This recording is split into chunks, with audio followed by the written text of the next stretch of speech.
Howdy everybody. In today's video, I'm going to be showing you how to get a quick and smooth start on your Astroneer map, whether it be your first time playing or a map you've decided to load up just for the hell of it. So, without further ado, let's get straight into the video. Loading onto your planet for the first time, you're going to see a lot of stuff. You're going to see a lot of biomes, you're going to see a lot of different things. It's honestly going to overwhelm your brain. There's a couple different types of landing spots. This is kind of a valley, sort of. It's a valley. It's technically surrounded by a forest and a mountain. Your shelter is going to spawn off just like this, putting a landing pad down and the shelter itself. And as soon as it lets you move your character, it's going to flatten out the land around the shelter, giving you some sort of building platform for you to start off with. So, as you can see, you can examine your landing pad, and you're going to want to do that right off the bat. You don't really want to explore anything quite yet because you can't go anywhere without your oxygen tank running out. You can explore some things close to your base, but it is really wise to do one thing right off the bat, and that is examine the landing pad and initialize the cargo drop. And you don't really need to unpack anything except for the oxygenator. The oxygenator is the only important thing that you should be unpacking at this moment. You want to plug it into the side of your habitat, right there in the side with the two nodes. It pops right in place. And as soon as you do that, you'll be able to put down tethers, and your tethers will be oxygenated, I guess you could say. And you'll be able to transfer oxygen to other places and travel further. Right now, you can't really build tether bundles to explore much until you get compound. So it's really wise to find a mountain that's near you or something really tall so that you can get a lay of the land. That is one of the most important things to do when you first spawn in, is to get somewhere really high up and find an area where you can get a really good image of what the area around you looks like. You also want to collect these. You see how I'm collecting these as I travel along? Those little bite samples stack up over time, and you really need bites to progress faster right as you start off. Next up on our list is wrecks. These are probably one of the most important components when it comes to base building. Some of them are really important, and they happen to hold oxygen filters, which are actually a lifesaver when you don't have tethers. They are portable oxygen tanks that hold a very limited supply of oxygen, but when they stack up, they actually become pretty handy. Nothing compares to the floodlight or work light, in my opinion. They are the most useful thing ever, because at nighttime it can actually get pretty dark if you don't have your settings on the right type of setting. So, wrecks are actually really important. And if you happen to stumble across a compound farm like I have right here, mine as much of it as you can. Compound is probably one of the most important starting components you can have, and that is where farming comes in handy. You want to farm as much as you can right off the bat in order to have the materials necessary when you start to build researchers, which we'll get to that in a minute. We'll get to a bunch of the stuff I'm talking about in a minute. It's a bunch to process at once, but that's how this game is, and that's why you have to be on top of it as soon as possible. Notice how I am building tether bundles. The recommended amount, I think, is 4 tether bundle stacks. I don't really know. I've found that 4 is okay. I don't really do that because I've played this game a bit more, so I know what I'm comfortable with. I know how to stack my tethers. So I just play with about like 3 or 2. You should play with 4 if you're just starting, but if you've played, do whatever you want. But as soon as you get tethers, you want to explore further. You want to explore as far as you can and take your tethers in one direction, and start searching for more wrecks, because some of them hold wind turbines or solar panels, which are all really important as well for gaining power for your base further on. When exploring, you might come across big open fields filled with broken down rovers and broken down large platforms covered in wind turbines and solar panels. You're going to want to pick up as many of those wind turbines and solar panels as you can, for they will always help you in the end. You never want to leave any of them behind if you can help it. They will always help power your base later on, as your base is going to start consuming more power as you attach more things to it. Your home beacon for your shelter will not always be visible either. It is not as powerful as a regular beacon, and you will lose it soon enough. So begin to head back when you feel like you've gone far enough away from home, and maybe start a tether line in another direction, and hopefully you will find something there. Once you have returned from exploring, this is when you're going to want to unpackage the other 2 boxes on your landing platform. The first one you're going to want to unpackage is the starting platform, which you're going to want to attach to your shelter. Once you have attached it to your shelter, you're going to want to attach the wind turbines or solar panels you have found while you are exploring. Once you have done that, attach your medium printer to this platform and begin to print medium platforms to hold your research chambers. Once your research chamber has finished printing, you're going to want to unpack it and immediately begin researching research nodes. That's not what the game calls them, but I just call them research nodes. Begin researching it and go find more bytes. The fast and easy way to find bytes is to go to a forest, kind of like the one I've been conveniently spawned next to.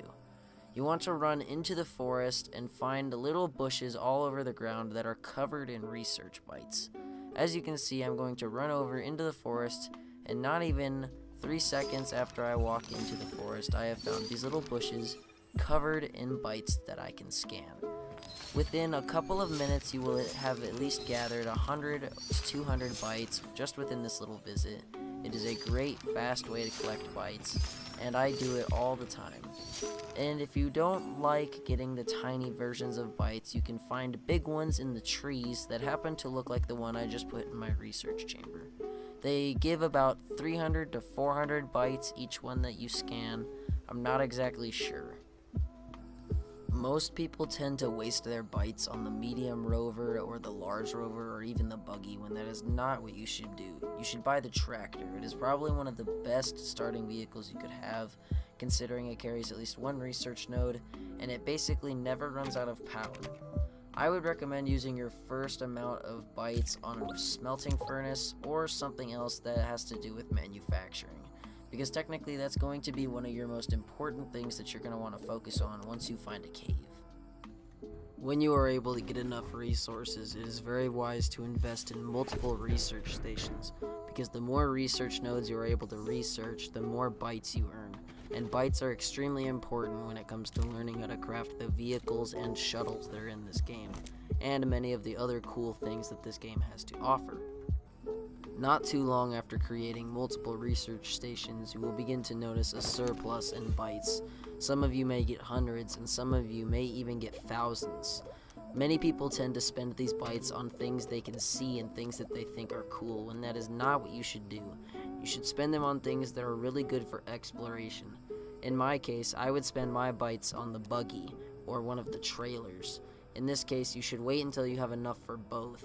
But since I have almost 2,000, I'm going to spend my bytes on a tractor. And then later on, I will spend more of them on a trailer. And that is when I will start to be able to explore further on this planet. If you are as unlucky as I am, you will spawn in an area with no caves, which is perfectly fine. The cave layer is not that far down underneath the crust of the planet, so you usually will be able to dig to it with your terrain tool. Now, in this case, it's not the smartest idea because there are many problems you can encounter when doing this technique. Some players can run out of tethers, some players can manage to dig past the cave layer and dig into somewhere they're not supposed to be. Some players can even manage to dig at an incline they will not be able to dig back up. It's a very dangerous technique, but usually you'll be able to pull it off, as long as you bring enough tethers. Once you reach the cave layer of the planet, the ambience is going to change and you are going to see many different things, and it's going to overwhelm you, just like when you first landed on the planet. You're going to see many different main resources like compound and resin, and plenty of new resources that you have never seen before, like aluminum or zinc. This cave can be very dangerous if you run out of tethers like I just have, but since I've played this, I'm going to continue towards the aluminum. In these caves, there are many stalagmites and stalactites that can block your vision and prevent you from seeing your tether line, so it is not smart to do this if you are just starting. When you manage to find a good deposit of aluminum, you should at least collect 4 or 5 nodes of aluminum. That is the recommended starting amount for when you want to create your trailer and tractor to start exploring further on the planet. Nothing else is really recommended to build until you get a little bit further in the game. When you return from the cave, you should immediately begin crafting a smelting furnace so that you can start melting down all the components you just collected in the cave. When you feel satisfied with your base and your surroundings, you can begin smelting aluminum to craft your first vehicle. Collect all the aluminum once it is finished smelting and immediately begin crafting your first vehicle, the tractor. The tractor is possibly one of the best starting vehicles in my opinion. It can climb up mountains with ease with 4 trailers attached to the back of it, and it almost never runs out of power. It is a great starting vehicle. To power your first vehicle, I would recommend a wind turbine and a solar panel on the back. These 2 power sources are the best thing for powering your first vehicle, and this tractor will never run out of power when attached to these sources. This thing can take you halfway across the planet and bring you all the way back, and you can attach a research node to the front, plus some additional trailers. Once you get bored of driving around on your tractor, that is a clear sign you need to research the solid fuel thruster and the small shuttle. It is getting close to that time where you are finishing the start of the game, and you are getting ready to start exploring other planets in the solar system. Before we wrap up, I would like to explain how you should never make a new base anywhere on any other planet until you are 100% ready and you know that you are ready to move to another planet. I made this mistake once and it did not end well for me or my friend Aiden, and we just completely lost interest in the game after a while because we did not have anything that we needed. Once you have made some space for your large printer, begin printing the small shuttle. And then all you have to do after that is play the waiting game and wait for your shuttle to finish printing. Once your shuttle has finished printing, put it on the landing pad and unpack your shuttle. Once it's done unpacking, it's going to open up a side panel where you can either put an oxygenator or another seat. Either one is optional, it really depends on whether you're playing co-op or solo. Unpack the box that your solid fuel thruster is inside, and it will automatically equip itself to the shuttle. And just like that, your shuttle is ready to take off to space.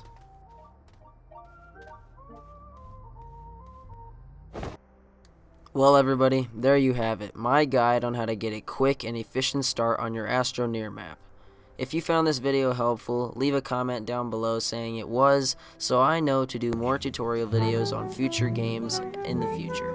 And if you know somebody who might be doing an Astroneer map, show this video to them if you think it might help them as well. Thank you guys for watching, and I'll see you in the next video.